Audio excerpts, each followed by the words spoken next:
السلام عليكم ورحمة الله وبركاته.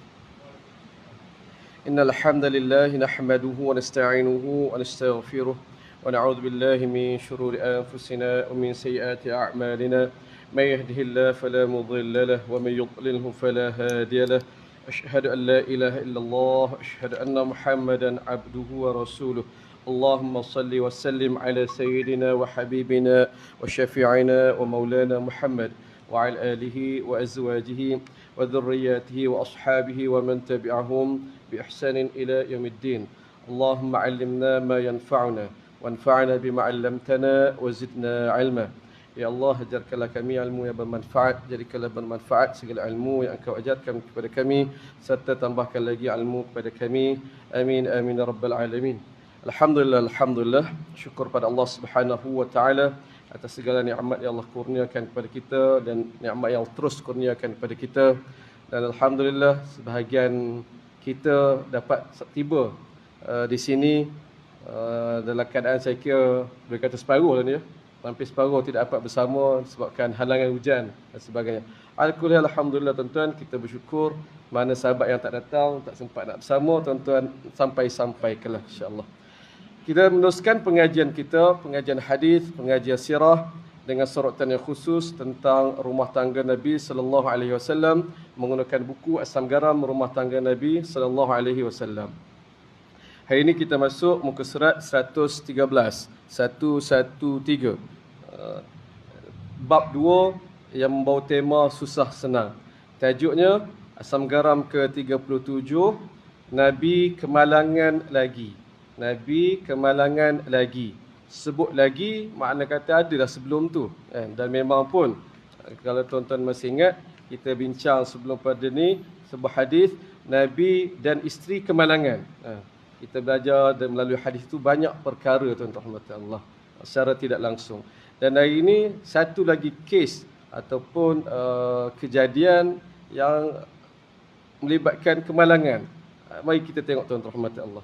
Cuma siapa yang ada buku akan nampak hadis ini sebenarnya pendek kan. Tapi masa huraian nanti saya akan tambah, saya gabungkan dengan riwayat-riwayat yang lain untuk lebih memahami, lebih nampak. Mari kita baca tuan-tuan. Nabi kemalangan lagi. An Az-Zuhri qal akhbarani Anas bin Malik Al-Ansari. Hadis ini dari segi rantaian perawi di peringkat tabi'in yang meriwayatkan hadis ini Imam Az-Zuhri.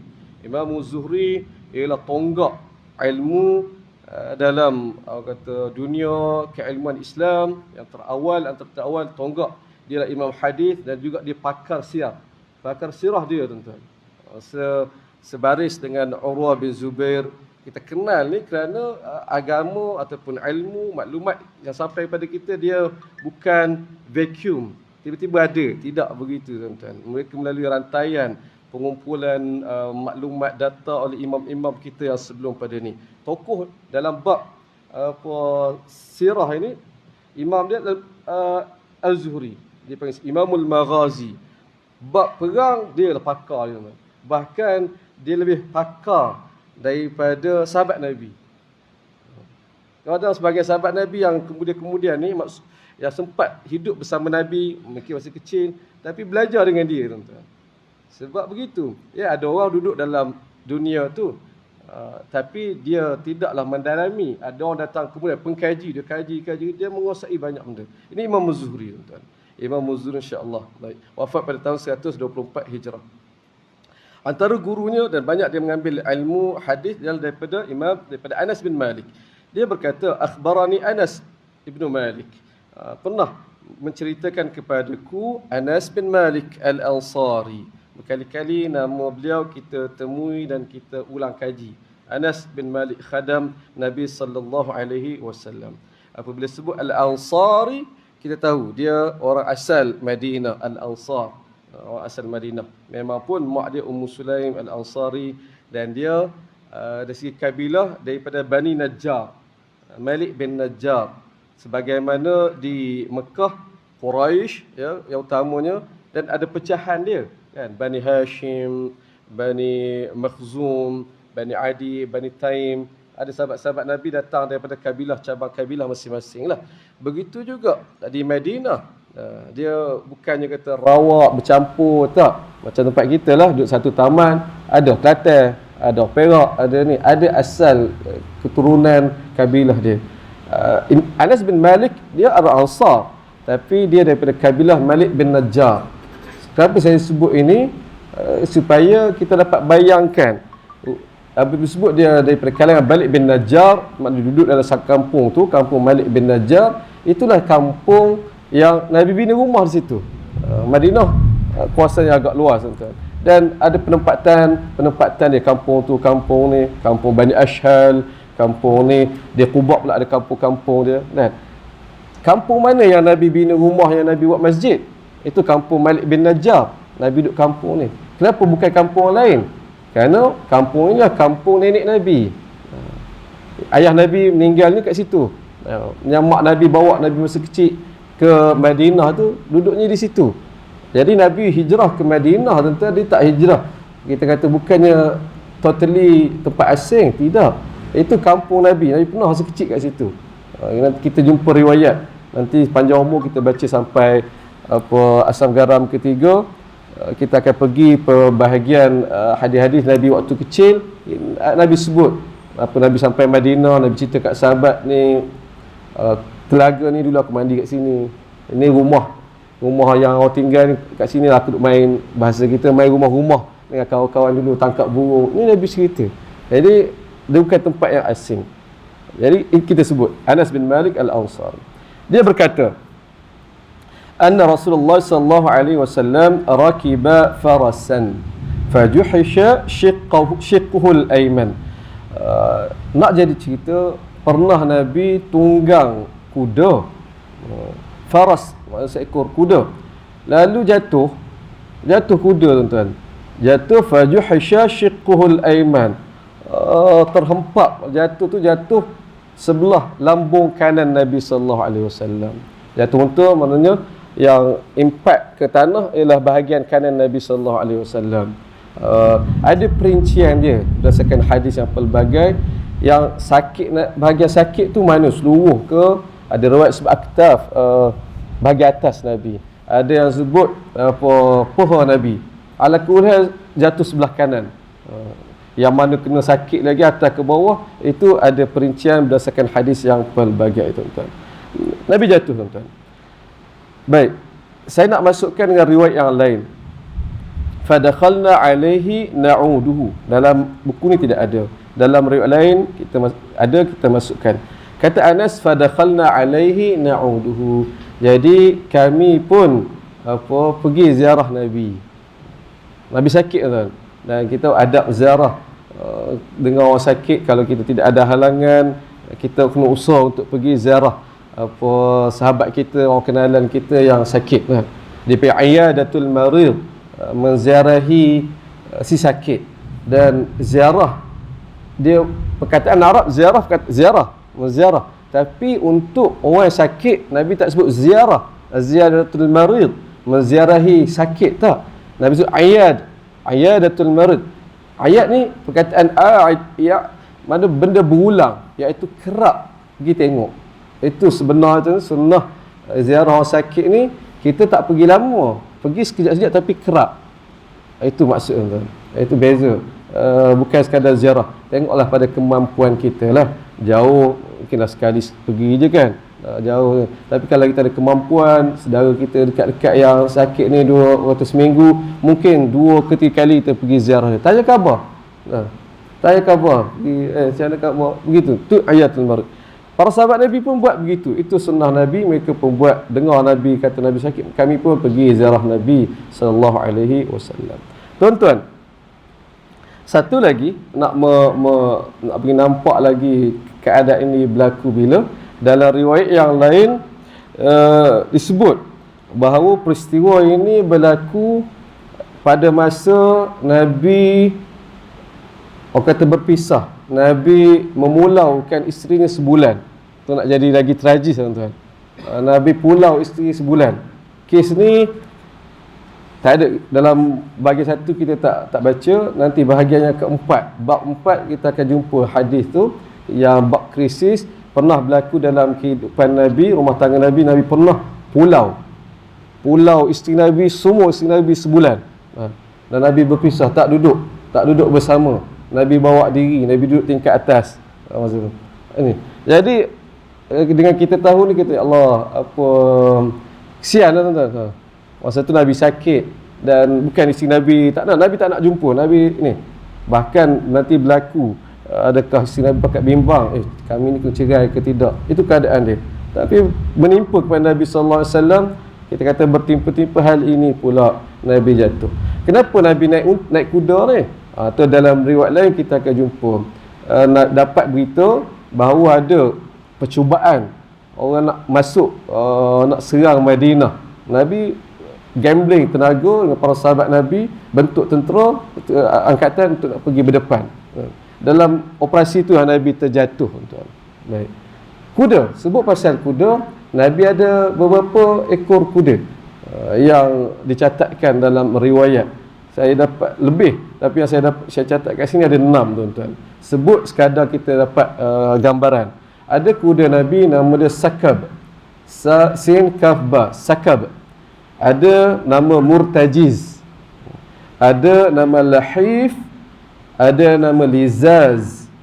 Lahif ini kuda yang Nabi dapat hadiah daripada seorang sahabat Nabi, Farwah bin Amru Al-Juzami. Ni ada kisah dia. Dia orang utara. Dia hadiah pada Nabi sallallahu alaihi wasallam.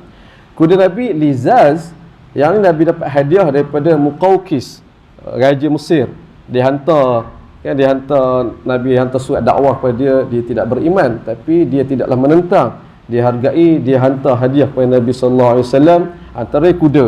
Antaranya tadi beberapa orang hamba, termasuklah Ummu Ibrahim, Maryah, yang akan jadi Sarari, menjadi hamba Nabi sallallahu alaihi wasallam bersama adik dia Sirin dan bersama beberapa orang lagi. Dan apa hadiah-hadiah lagi, tuan-tuan. Termasuk tadi kita sebut kuda nama Lizaz. Kemudian Nabi ada kuda lain lagi nama dia Zarab. Sakab, Murtajiz, Lahif, Lizaz, Zarab. Dan yang terakhir yang catatan saya ada nama Sabhah. Baik, tuan-tuan. Apabila Nabi wafat, tak ada seekor pun kuda. Nabi tak tinggal seekor pun kuda. Yang Nabi tinggal binatang seekor sahaja, unta. Walhal Nabi ada unta banyak, tuan-tuan.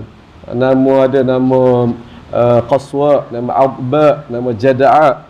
Unta-unta yang berlainan, tuan. Yang tinggal seekor saja, Qaswa. Itulah unta yang paling, kita kata paling setia lah, yang Nabi sayang sangat lah. Unta hijrah Nabi, unta yang Sayyidina Abu Bakar hadiah pada Nabi, yang untuk berhijrah. Nabi meninggal tinggal unta seekor je. Dan unta tu berapa bulan lepas Nabi wafat, dia pun meninggal jugalah tu unta. Kita tahu tadi Nabi ada banyak unta, Nabi ada banyak kuda. Bahkan Nabi ada lagi keldai yang Nabi buat berperang masa perang Hunain. Nabi ada Duldul, Nabi ada atau Ufair, Nabi ada Baran. Baran Nabi buat perang masa Hunain. Kemudian Nabi ada Duldul. Tapi masa Nabi wafat tak ada seekor, tuan, kecuali apa unta saja. Apa kita tak faham, tuan-tuan? Nak kata, tuan-tuan, Nabi tak simpan harta. Nabi tak simpan harta. Ya, sebab supaya kita tidak salah faham.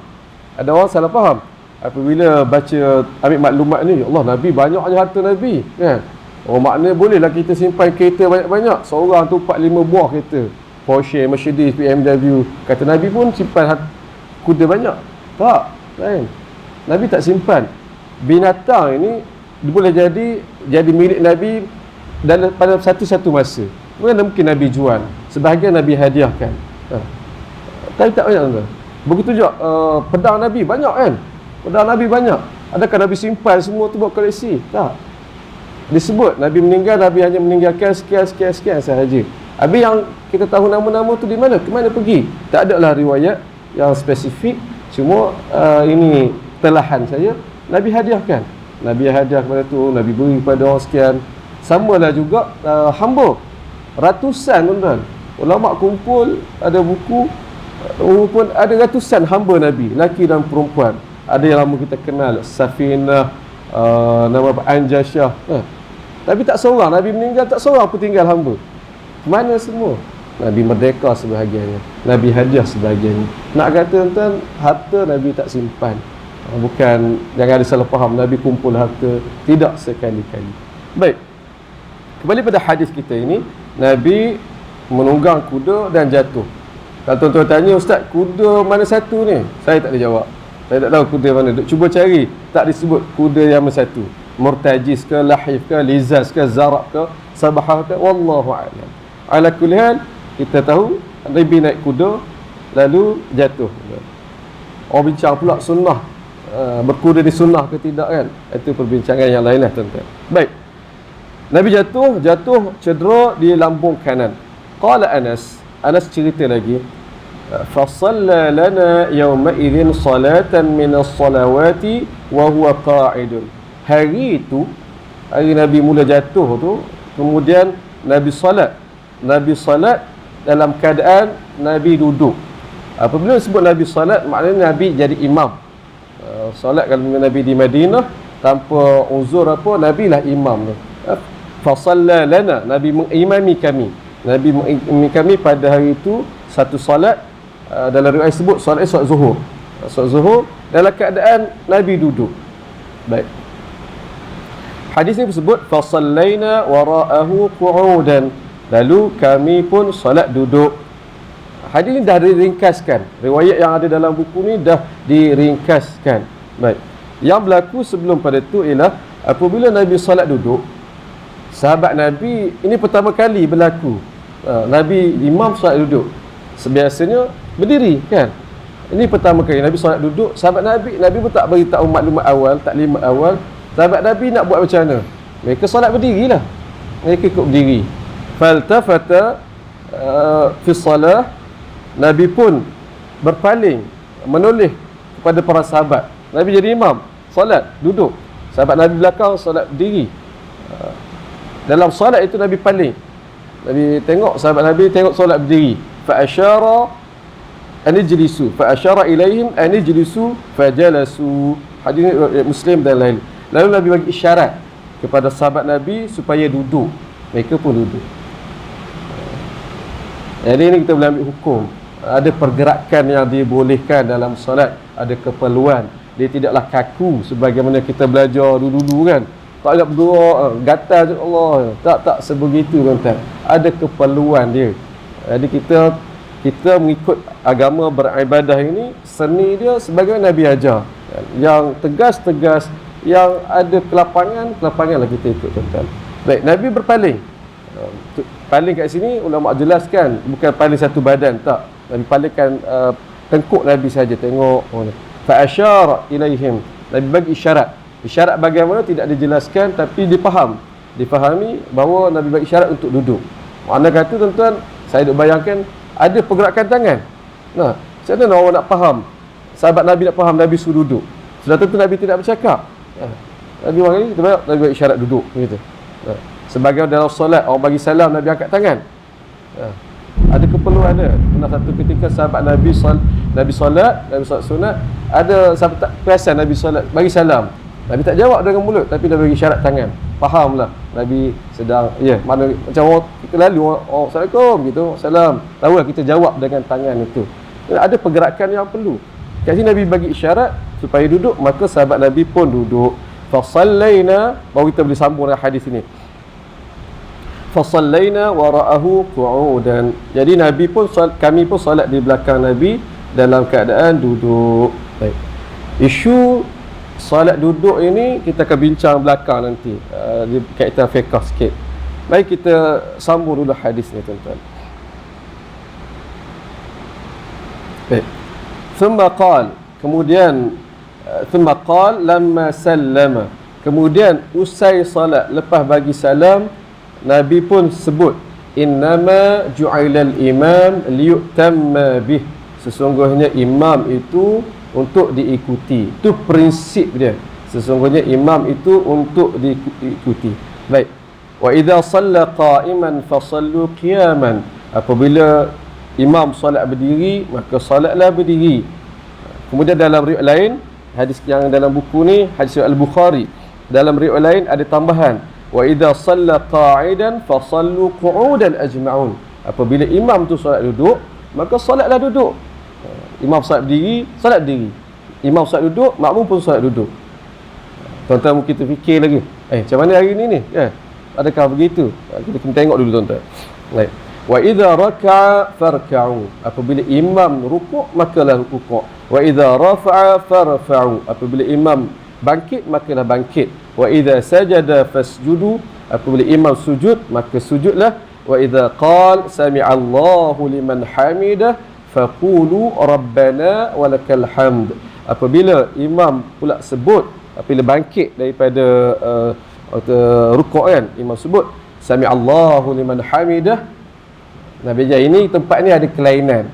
Jangan kita tak ulang sebut, tapi sebaliknya ada orang kata seni yang lain, sebutnya rabbana walakal hamd. Tuhan kami, untukmu jua segala pujian. Nampak ada tempat kena ikut, ada tempat dia ada perbezaan dia. Itu seni kita ikut sebagaimana yang Nabi ajar. Tuan-tuan rahmati Allah. Berkenaan dengan sebutan i'tidal ini, ada lagi bacaan yang lain. Kita tambah kemudian selepas pada ini insya-Allah. Baik. Saya nak tambah dalam riwayat yang lain, riwayat Muslim, sebelum Nabi sebut innama ju'ilal imam yu'tamma bihi, sesungguhnya imam itu untuk diikuti, Nabi sebut ada dialog lain yang Nabi sebut. Nabi kata apa tuan-tuan? In kittum anifan la taf'aluna fi'la faris war rum. Tadi ni lepas habis solat ni, kata Anas, lepas Nabi bagi salam, Nabi pun nak bercakap sikit. Nabi kata tadi hampir-hampir kamu buat tradisi atau perbuatan Parsi dan Rum. Hampir-hampir kamu tadi nak orang kata melaksanakan atau melakukan perbuatan yang sama orang Rom dan Parsi buat. Apa perbuatan tu? Yaqumuna ala mulukihim wa hum qa'idun. Iaitu mereka ni orang Rom dan Parsi, mereka begitu sanjung raja mereka, semua berdiri, raja duduk. Yaqumuna ala mulukihim, mereka berdiri menghormati pemimpin raja-raja mereka, dan raja itu dalam keadaan duduk. Ini tradisi Rom dan Parsi ketika itu. Nabi kata fala taf'alu, jangan buat. Kamu jangan buat macam tu. Kat sini ulama saring ini antara prinsip tasyabbuh. Perbincangan panjang tuan-tuan, tasyabbuh iaitu menyerupai bukan Islam. Apa kadar yang kita serupa tak serupa, ini perbincangan panjang dan saya kata agak rumit dan kompleks sikit tuan-tuan. Ala kulli hal, kita tahu kat sini larangan Nabi tadi, yang Nabi menjadi imam duduk, sahabat berdiri tadi, antara illah dia Nabi sebut tadi itu perbuatan yang sama macam orang Rum dan Parsi. Nabi tak nak bagi macam tu. Baik tuan-tuan. Tapi di akhir nanti hukum ni mansuh, hukum ni dimansuhkan. Tuan-tuan rahmatullah. Baik. Itu. Lepas tu baru Nabi sebut innama ju'ilal imam yu'tamma bihi. Imam ni untuk diikuti, kena ikut, follow. Imam berdiri, imam duduk. Baru sambung pada hadis ini. Baik tuan-tuan rahmatullah. Dan terakhir, apabila imam menyebut sami'allahu liman hamidah, sebutlah rabbana walakal hamd. Hadis riwayat Al-Bukhari. Imam Bukhari letak dalam kitab azan dalam bab wajibnya membaca takbir dan doa pembuka solat. Ni perbincangan yang lain tuan-tuan. Baik. Beberapa perkara yang boleh kita luaskan perbincangan untuk kita mengayakan lagi pengajian kita malam ini. Pertama yang kalau boleh saya tambah, iaitu lafaz ataupun zikir ketika i'tidal. Kita ibadah kita ni kita tambah baik dari semasa ke semasa, tuan-tuan. Kita sedar atau tidak, tahu ataupun tidak, bahawa Nabi mengajar ataupun Nabi buat ketika i'tidal itu, Nabi melaksanakan beberapa zikir yang berlainan ataupun yang ada ni panjang atau pendek. Yang umum kita tahu rabbana walakal hamd, kan? Tapi ada bacaan-bacaan lain. Saya ingat sebagian tuan-tuan pun mungkin mengamalkannya. Saya buat catatan kat sini, paling kurang ada 5 bacaan ataupun zikir yang berbeza. Saya nota tu hilang di dalam headset saya yang lama, tak dapat nak ni. Antaranya yang saya boleh ingat, kalau yang ni amalan saya, kita sami Allahu liman hamidah, Kita sebut Rabbana walakal hamd, apa, hamdan kathiran tayyiban mubarakan fi. Ada tambahan kat situ. Hamdan tayyiban mubarakan fi. Kita ada masa yang lapang, lebih lagi untuk nak tambah. Itu yang saya amalkan lah, selain daripada yang pendek itu. Kemudian ada yang panjang, yang ni saya tak amal, tuan-tuan. Tuan-tuan bukan orang kata tuan-tuan ada ni, tuan-tuan amalkan. Ini saya buat catatan kat sini, iaitu dalam riwayat Muslim. Pernah juga Nabi salat ketika i'tidal, sami Allahu liman hamidah, Rabbana walakal hamd. Nabi baca zikir ni panjang, tuan. Nanti saya kongsikan di tempat yang lain. Kita baca, tuan-tuan, untuk nak tahu. Iaitu Nabi sebut Rabbana walakal hamd, Allahumma lakal hamdu mil'as sama' wa mil'al ard wa mil'a ma syi'ta min syai'in ba'd, Allahumma tahhirni bithalji wal baradi wal bardi wal ma'il barid, Allahumma tahhirni minadh dhunubi wal khataya kama yunaqqa ath-thawbul abyadu minal wasakh. Ada doa sekali, tuan-tuan. Maksudnya Allahumma lakal hamd, ya Allah, untukmu jua segala pujian, mil as-sama' wa mil al-ard, sepenuh langit dan bumi, wa mil ma syi'ta min syai'in ba'd, dan sepenuh apa jua makhluk ciptaanmu selain langit dan bumi. Kita nak bayar langit bumi luas dah. Nabi nak puji Allah Ta'ala, nak kata segala pujian untukmu, sepenuh langit dan bumi, bahkan sepenuh makhluk yang lebih daripada langit dan bumi itu lagi. Kemudian ini adab berdoa, tuan-tuan. Kita sebelum minta Allah Ta'ala tu, kita puji Allah Ta'ala, sebut nama, antara dengan menyebut nama Allah Ta'ala, kan, Asma'ul Husna, walillahil asma'ul husna fad'uhu biha. Allah ada nama-nama yang indah, nak minta dengan sebut nama itu. Ini adab. Kita nak minta dengan orang pun ada dia punya ni, kan. Anak saya yang ada seorang tu lah, ketara sangat. Dia baik lain macam tu, dia ada benda, lepas tu dia minta. Orang abang dia tak, ada seorang ni macam tu. Dia baik, dia cakap pun baik, mula kita tak perasan, lama baru perasan. Ni trik dia, tahu macam mana dia boleh ni. Begitu. Dan kita jadi orang kata terpikat lah. Orang lain tak macam tu, habis nak ni gini anak ni. Dia ada orang kata buah halus dia. Jadi kita jadi nak beri kat dia. Itu manusia lah. Kita tidak banding, tak kata Allah sama manusia, tak. Tapi dengan kita memahami manusia, kita akan memahami Allah Subhanahu wa Ta'ala. Minta Allah Ta'ala dengan itu. Nabi puji. Kemudian Nabi sebut, apa doa Nabi? Allahumma tahhirni bithalji wal baradi wal ma'il barid. Ya Allah, sucikan diriku dengan salji, dengan kesujukan dan air yang sejuk. Maknanya bersih sangat-sangat lah, tuan-tuan. Allahumma tahhirni minadh dhunubi wal khataya. Ya Allah, bersihkan diriku daripada dosa dan silap. Kama yunaqqa ath-thawbul abyadu minal wasakh, sebagaimana putihnya ath-thawbul abyad, kain putih daripada kekotoran. Mana betul-betul putih, kan? Ini yang Nabi doa. Jadi, tuan-tuan,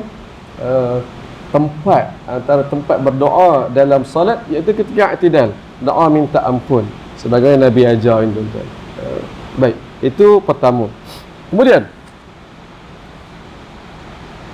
kita bincang sedikit tentang hukum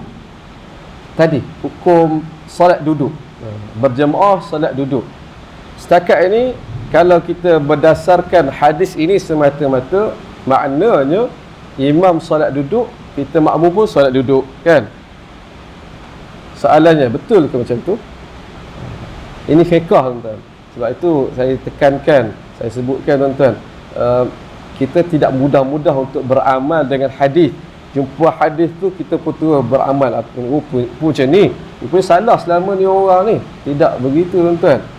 Para ulama mengeluarkan hukum dengan proses yang terperinci. Satu-satu masalah, satu-satu perbuatan itu nak keluarkan hukum, dikumpulkan ayat Quran yang berkaitan kalau ada, dikumpulkan hadis yang berkaitan kalau ada, lalu diselidik, ditengok. Kalau ada 4-5 hadis, tengok pula dari segi authenticity, keabsahan, boleh pakai tak hadis ni, disaring, tuan. Tinggal lagi hadis yang sahih. Tengok hadis sahih ni, tengok ni sahih, tapi si kandungan dia bertentangan ataupun berbeza. Mana satu nak kita tengok? Dia ada proses. Sebagaimana ini. Apabila nak kumpul hadis-hadis ini berkaitan dengan ini, maka hukum dia tidak sebagaimana yang kita faham dengan semata-mata berpandukan dengan hadis ini. Nah, contoh kita mazhab Syafi'i. Kita mazhab Syafi'i, kita sebut mazhab Syafi'i lah. Mazhab Syafi'i kata apabila imam solat duduk, makmum solat berdiri. Dan kenapa ni Ustaz? Nabi suruh solat duduk. Ya, hadis sahih dari Al-Bukhari, sabit tuan-tuan. Tapi hadis ini telah dimansuhkan. Hukumnya, kandungannya dimansuh. Berlaku tak? Berlaku zaman Nabi. Tapi hukum perbuatan itu adakah berterusan? Tak. Dah telah dimansuhkan. Apa bukti kita dimansuhkan? Ini dalil mazhab Syafi'i. Kata, tengok.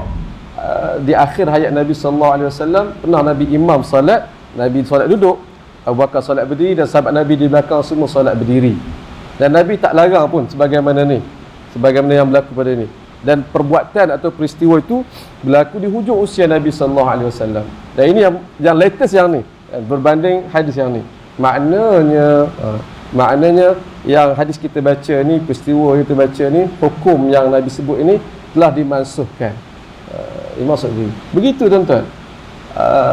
Contoh yang lain, bab tayammum. Bab tayammum. Kita mengaji hadis, kita akan jumpa hadis Al-Bukhari bahawa Nabi tayammum, Nabi ajar tayammum muka dan tangan, pergelangan sahaja, kan? Kalau kita tengok mazhab Syafi'i, dia ajar sebut muka, tangan hingga ke siku, kan? Satu ketika mungkin kata, salah ni mazhab Syafi'i, yang ni yang sunnah berdasarkan hadis. Satu ketika. Tapi kita jangan mudah, orang kata apa, mudah cepat buat keputusan.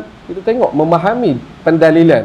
Kita pun tengok, ya Allah, bukan mazhab Syafi'i saja, baginda jumhur, iaitu tayammum dia mesti cara dia ialah muka, tangan itu sampai ke siku. Dan tu macam mana hadis tadi?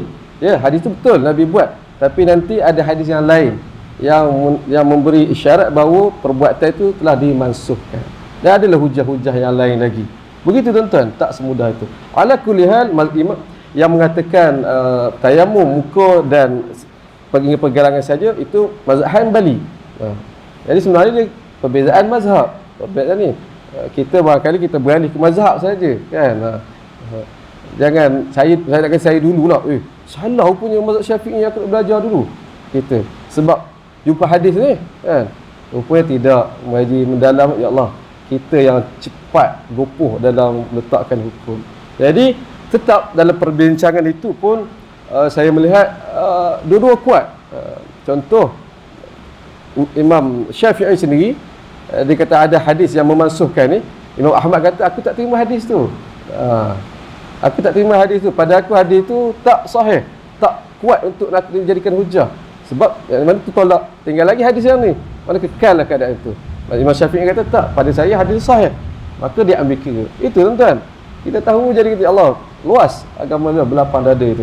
Jadi isunya tuan-tuan nak ambil mana satu, mana satu yang betul, yang tuan-tuan pegang selama ni. Sebagai tuan-tuan pegang kata tayammum muka dan tangan, pergelangan, peganglah itu.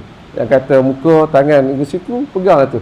Tanpa kita memandang rendah, menyalahkan, mengatakan pandangan yang berlainan kita itu kata tak kuat ataupun apa salah. Begitu tuan-tuan. Kembali kepada hadis kita ini, samalah juga dalam hal hukum imam solat duduk, makmum. Ini mazhab Syafi'i, solat berdiri. Mazhab Hanbali, saya tengok. Saya buat catatan tak sekejap. Baik. Tak. Bahkan dalam hal ini yang agak longgar tuan-tuan ialah mazhab Syafi'i. Saya buat catatan dekat sini. Sebelum nak bincang hukum tadi, imam solat duduk, makmum solat berdiri ke duduk, sebelum nak bincang itu, dia ada perbincangan yang lain. Ulama rumuskan, boleh tak imam seorang itu mengimami solat dalam keadaan duduk? Itu dulu. Itu dulu pada asal. Mazhab Syafi'i kata boleh. Sebagaimana hari ini. Mazhab Maliki kata tak boleh, tuan-tuan. Tak boleh. Dan mazhab Hanbali mensyaratkan boleh hanya bagi imam ratib. Maksud imam ratib ni imam khas, imam yang dilantik masjid tu kan, ada imam, memang imam permanent dia, imam tetap dia. Kalau betul imam tu itulah imam solat selama ini, pada hari tu dia uzur, dia tak nak berdiri, dia kena jadi imam juga, dia pun solat duduk, maka itu boleh. Adapun tempat yang tidak ada imam ratib, kita di RNR kan, kita di mana-mana yang tak ada imam ratib, tengok-tengok ada syekh orang tua kan, cuma dia tak larat nak berdiri, kita hormat kat dia, kita kata tolaklah dia, saya solat duduk dia. Mazhab Hanbali kata tak boleh untuk situasi tu, tak boleh, walaupun kita hormat dia, tak cari orang lebih, orang yang boleh berdiri dia imam. Tapi mazhab Syafi'i kata boleh. Tuan-tuan, asas tu lagi tuan. Baik, imam boleh tak imam sah, tak imam solat duduk? Mazhab Syafi'i kata boleh.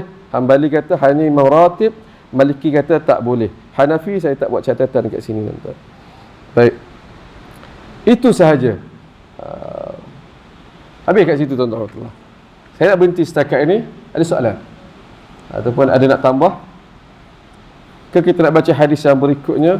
Hadis yang berikut ni pun perlukan masa untuk dihurai. Saya buka soalan kalau ada. Ya Ji.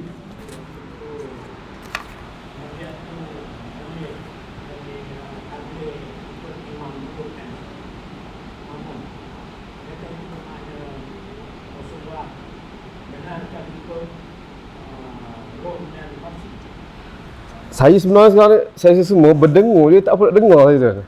Saya tak. Cik Ji, sekali lagi Ji.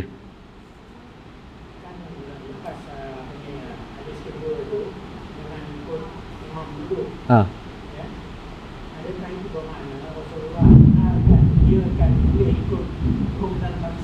InsyaAllah, insyaAllah. Menarik tuan-tuan. Soalan Haji, tadi kita baca hadis, saya tambah hadis, asal Nabi larang imam duduk, orang berdiri, sebab itu dikira mengikut Rom dan Parsi. Sekarang ni berlaku perubahan kan? Adakah bermakna Nabi benarkan ikut Rom dan Parsi kan? Adakah begitu? Baik, menarik soalan tu. Saya jawab begini, wallahu alam. Saya sebut tadi, hukum tasyabbuh itu dia rumit. Dia tidak semudah-mudah begitu. Ada sebab kenapa satu ketika Nabi larang ikut, kenapa satu tidak, satu kemudian seolah-olah bukan Nabi suruh ikut, tapi Nabi benarkan ikut. Kerana prinsip dia tasyabbuh itu menyerupai itu, dia ada keperluan mengikut semasa. Pada ketika awal peringkat Nabi nak membina jati diri Islam ini, Nabi tak nak bagi ikut. Saya nak bagi ikut. Kita mesti ada jati diri. Berbeza dengan Yahudi, berbeza dengan Rom, berpasi. Itu sebab dia. Kemudian nanti mungkin berlaku percampuran, orang dah faham apa semua itu, maka hukum tu berubah. Sama juga hari ini saya sebut, sama juga hari ini tasyabbuh. Saya dah belajar dulu hatta pakai topi ni kan, cap ni haram. Belajar tadi dulu lah. Sebab dia kira tasyabbuh. Adakah itu hukum dia? Dan ini guru, saya bukan calang-calang dah. Dia berdasarkan, dia sebutlah berdasarkan ini budaya Arab, orang tak kenal ini bukan budaya orang Islam, ini kita lebih nampak budaya barat gini-gini. Pada hari ni tuan-tuan kita tengok yang jadi tentera Qassam dia untuk pakai topi je. Berlalunya masa, berubahnya keadaan, orang tak rasa itu eksklusif, satu perbuatan itu eksklusif lagi kepada satu bangsa, maka tidak mengaku. Begitu je. Jadi boleh jadi lepas kemudian Nabi rasa tidak ada orang kata keperluan untuk nak melarang seperti itu, maka itu yang dibolehkan. Wallahu a'lam. Ini disebut tasyabbuh tuan-tuan. Jangan mudah. Bahkan dulu peringkat tahun 80-an diharamkan pakai tie lagi. Bincang pakai tie sebab itu budaya orang barat, larang tasyabbuh. Pada hari ini pakai tie, bahkan Turki imam dia pakai tie, pakai coat lagi. Nampak dia, jangan kita ni nak sebut saya isu tasyabbuh sebut rumit, tidak semudah-mudah kita keras dalam menghukum. Wallahu a'lam. Saya melalui aliran pengajian yang pelbagai, pengajian pondok pun ya, pengajian ini kita membesar. Jadi kita melalui pengalaman sikap itu tuan. Saya pernah satu ketika dulu tuan-tuan ni saya, sebab kita mengikut guru kita, ikut pengajian kita, bagi saya pegang tak sah solat pakai seluar. Tu saya dulu. Kita pakai kain, pergi mana-mana bawa kain tuan-tuan. Memang dia ajar begitu. Bahkan terbina dalam diri kita. Tengok orang mana rendah, orang solat pakai ni, kita berubahlah, belajar pula ni.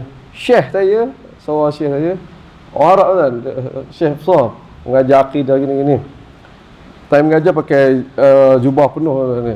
Nak kata benda tu memecah kita punya tanggapan. Satu ketika camping, dia pakai seluar 3 suku. Tu pun kita dah, apa ni syekh pakai seluar 3 suku kan. Masa waktu dia solat dengan seluar 3 suku tu, kita punya tak boleh nak ni kan. Itu syekh mengajar fiqh, mengajar yang ilmu dia kita.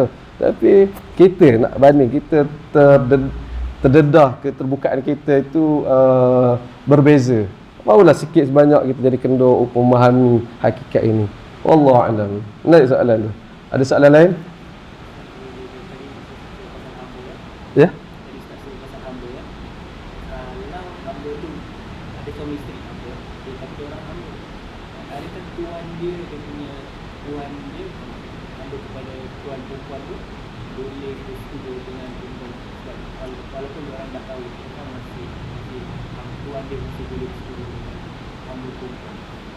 Saya dah bincang soal itu. Belum eh? Belum bab yang kalau dia dah kahwin.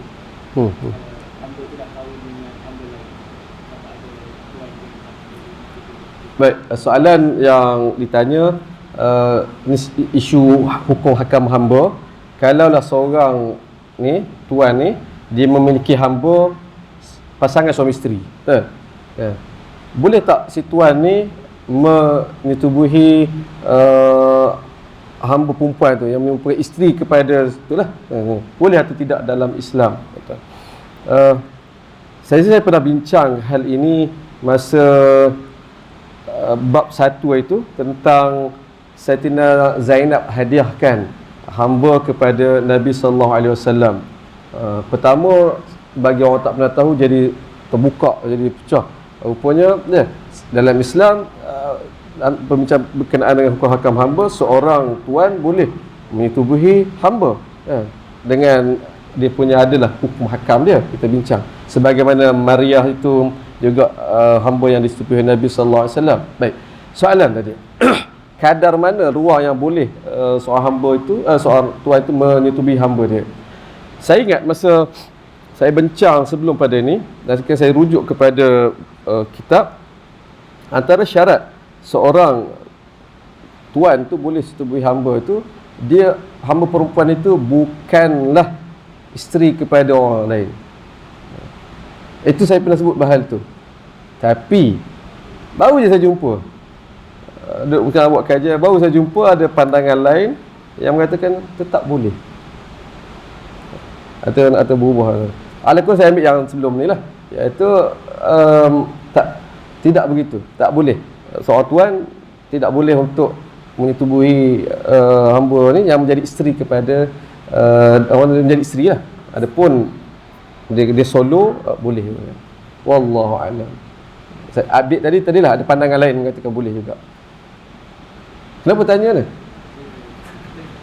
Ada habis kuliah tempat lain, ada Bilal surau tu, dia bisik, Ustaz, best juga ada hamba zaman sekarang.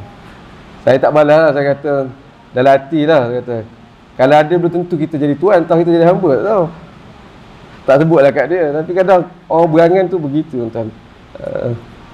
Baik, tuan, ada soalan lain? Kalau tidak ada, kita berhenti setakat ni, boleh? InsyaAllah. Ya. Saya tak dengar sungguh lah. Ya? Sebab apa? Soalannya pertunangan dalam Islam, soalannya?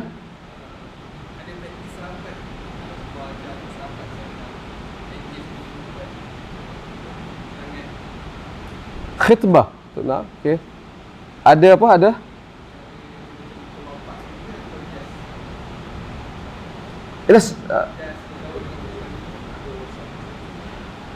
Soalan daripada sahabat kita, pertunangan dalam Islam ada cara Nabi ajar ke tidak, apa semua kan?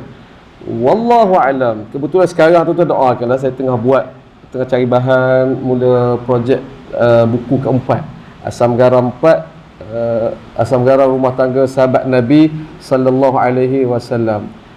Lalulah hadis-hadis sebegitu tentang khitbah, tentang apa semua tuan. Menarik. Pertama yang saya boleh sebut, pertunangan dalam Islam yang sebagaimana yang Nabi gariskan tuntutan, iaitu tunang, nak cakap macam mana, secara rasminya pergi minta kepada keluarga si perempuan bagi lelaki, hantar rombongan. Itu berlaku sebagaimana Nabi meminang Sayyidatina Khadijah begitu. Asal dia yang buat langkah proaktif Sayyidatina Khadijah. Dia lantik Nabi jadi ni, kemudian dia hantar perisik kan, nak berkenalan, kemudian dia offer diri, nak kahwin dengan awak nak kita ni. Nabi kata okeylah. Itu unofficial kan. Makna bukannya Sayyidatina Khadijah melamar Nabi, tak. Dia orang kata tadi tu apa? Deal secara ni lah kan. Tapi secara official dia Nabi hantar rombongan, bapa saudara Nabi Abu Talib dan lain pergi ke rumah keluarga Sayyidatina Khadijah untuk proses lamar. Sebagaimana yang kita tahu hal ini, tuan-tuan. Satu. Jadi saya tengok isu khitbah tidak ada isu sangat, kecuali ada larangan Nabi kata tak boleh tunang atas tunang kan, jangan lawan. Kalau orang tu pergi tunang, kita terus pergi aku pun hantar rombongan, tak. Tunggu jawapan pihak sana, apa on tak on kan, terima tak terima. Kalau kata terima, kita tak pergilah. Kalau kata tak terima, barulah kita pergi. Itu antara adab yang Nabi tekankan lah. Itulah antara sebutnya. Yang lain menariknya lagi, sebelum bertunang itu boleh tak seorang lelaki melihat perempuan? Boleh. Jabir bin Abdullah antaranya, aku mengintai di kebun, balik kebun mengintai calon isteri aku. Sebab Nabi sebut pergi tengok, hatta la ta'lam, sekalipun perempuan itu tak tahu. Sebab itu perbincangan hukum panjang lah. Nak kata Imam Syafi'i, mazhab kita Syafi'i kata tak boleh, yang boleh tengok muka dan tangan sajalah juga. Tapi ada mazhab yang lain, Maliki, Zahiri dan lain kata tak. Apa saja ruang kalau boleh tengok yang membuatkan kita berkenan, boleh tuan, tanpa pengetahuan duk intai. Lalu orang tanya, Ustaz, mana mengintai mandi boleh tak? Tak sampai situ. Dalam keadaan biasa kan, kita duduk tepi rumah dia, tengok biasa dia keluar rumah tak pakai, tak berapa sangat, berkenan pula tengok rambut dia berikai dia. Sekali tu tuan-tuan, itu dibolehkan. Yang membawa kita yukdam, bawa kita rasa berkenan untuk nak nikah, itu dibolehkan. Bahkan Nabi pesan kepada Mughirah bin Syu'bah apabila dia minta pandangan Nabi nak kahwin. Mughirah orang Ansar, orang Madinah, orang Mekah, nak kahwin orang Ansar. Nabi tanya, awak tengok tak dia lagi? Tak tengok lagi. Nabi pergi tengok dulu. Kerana ada sesuatu di mata orang Ansar. Saya cakap apa maksud ada sesuatu di mata orang Ansar ni? Antara syarah dia, rupanya orang Ansar ni secara bandingan mata dia kecil banding orang Arab yang lain. Dia boleh jadi tengok mata orang Ansar tak kenal ke, ada begitu. Dan tengok itu dalam keadaan bukannya aku tengok muka, tak ada. Tengok intai-intai itu dibolehkan. Wallahu a'lam. Ada soalan lain? Ya? Apa hukum kahwin paksa? Kalau perkahwinan itu berlangsung cukup syarat, cukup rukunnya, maka sah. Ya. Sah lah. Hukum berdosa tak berdosa itu perbincangan yang lain lah. Menariknya, petang tadi nak buat tu, jumpa dua kes zaman Nabi. Pertama, kes Thayyib, wanita yang janda, ayahnya nikahkan tanpa persetujuan dia. Dia pergi jumpa Nabi, Nabi rad, Nabi kembalikan nikah dia, batalkan. Bab janda tak sangat. Ada rupanya satu lagi kes yang dara, bikran, nikah dah kan, dia tak setuju. Dia jumpa Nabi khayyara, Nabi bagi pilihan. Macam mana bagi pilihan, macam mana? Dan dia minta cerai. Nak berkata Allah, nak adil Islam dalam hal ini. Dia tidak kata serah kepada ayah awak lebih ikutlah kata orang tua, tak begitu. Yang dara ni pula tuan-tuan tadi, Mughirah bin Syu'bah tu kaitan dia. Dia dinikahkan dengan Ibnu Umar. Ibnu Umar yang cerita, pak saudara aku ni keluarga nikahkan aku dengan perempuan ni. Perempuan tu tak nak dia. Dia pula pergi jumpa Nabi. Jumpa Nabi, dia bawa raise isu ni, lalu berbincang. Dia berkenan kepada Mughirah bin Syu'bah. Dan hadis-hadis lain membuatkan saya mengata, ya Allah, tak jauh zaman Nabi dengan zaman kita ni. Ada, bukanlah itu digalakkan, tapi itu berlaku, iaitu percintaan tu ada. Ada beberapa sahabat Nabi yang mana ada bercinta awal sebelum pada nikah. Sebagaimana tadi, perempuan tadi dengan Mughirah bin Syu'bah dan yang lain-lain. Menarik tak kepelbagaian tu ada. Wallahu a'lam. Baik. Ya Ji? Si perempuan yang masih dara ni, dia tak setuju dikahwinkan, tapi ayah dikahwinkan dia, sah betul sah? Perempuan tu tak setuju dinakahkan, ayah akan kahwinkan juga kan, sah tak pernikahan tu? Pernikahan tu sah, pernikahan tu sah, cukup disebut cukup rukun syarat, sah, berlangsung sah, mana jadi suami isteri. Tapi perempuan tu ada hak untuk dia raise, untuk dia bawa kes tu ke mahkamah, ke qadhi. Saya tak setuju dengan pernikahan ini. Maka hakim sebagai Nabi SAW boleh bincang semula, bahkan boleh bubarkan pernikahan tu. Itu Islam gitu.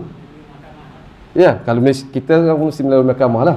Sebagaimana zaman Nabi pun begitulah, melalui qadhi. Kat sini Allah Islam dan saya cari kumpul, Nabi tidak mengambil prinsip memenangkan orang tua dalam hal ini. Hal tu anak dara tu. Nabi tak ayah orang tua lebih faham lah kan. Awak ni lah pujuk. Tak, Nabi beri perhatian kepada dia. Dan tu betul nak ni, betul. Dia ikut dia. Si ayah kena tu. Nabi bagi arahan untuk, maka radda nikah, Nabi kembalikan nikah dia, makna batalkan pernikahan tu. Berlaku tu. Insya-Allah menarik. Ada soalan lain? Maknanya hamba memang boleh berpasang suami isteri. Boleh? Lepas tu anak dia jadi hamba kepada tuan tu juga. Anak yang mana? Anak untuk pasangan hamba tu, Okey. dia jadi hamba kepada tuan tu juga. Betul. Betul. Dia berbeza dengan ummu walad, iaitu wanita yang digauli, disetubuhi oleh hamba, lahirkan anak tu anak tuan, merdeka. Yang ni tetap anak hamba lah. Contoh yang ada ialah dia bukan hamba sebenarnya, tapi sebagai sebut hamba. Yasir kan. Yasir, mak dia Sumayyah. Ammar bin Yasir. Mak dia Sumayyah, ayah dia Yasir kan. Sumayyah tu memang hamba. Sumayyah tu memang hamba. Ayah dia bukan hamba. Dia datang dari Yaman, tapi dia pun halif. Dia attach dengan kabilah Makhzum, nikah dengan hamba. Tapi dia jadi orang kasta rendah lah kan. Sebahagian ulama menyebut dia sebagai hamba. Dia bukan hamba lah, tapi dia tahap dia rendah dalam kabilah tu. Dia sebab itu dia dihukum, dia dibela, diseksa juga. Serta dia ikut pada serta mak ayah dia lah. Wallahu a'lam. Dari perbincangan malam ni agak rawak sampai ke nikah, sampai ke hamba. Tuan-tuan jangan lupa hadis kita rumah tangga Nabi kemalangan, Nabi pernah jatuh kuda, dan kita bincang tentang hukum solat tadi. Wallahu a'lam, kita berhenti setakat ini. Boleh? Mudah-mudahan bermanfaat pengajian kita. Subhanakallahumma wa bihamdika asyhadu an la ilaha illa anta astaghfiruka wa atubu ilaik. Assalamualaikum warahmatullahi wabarakatuh.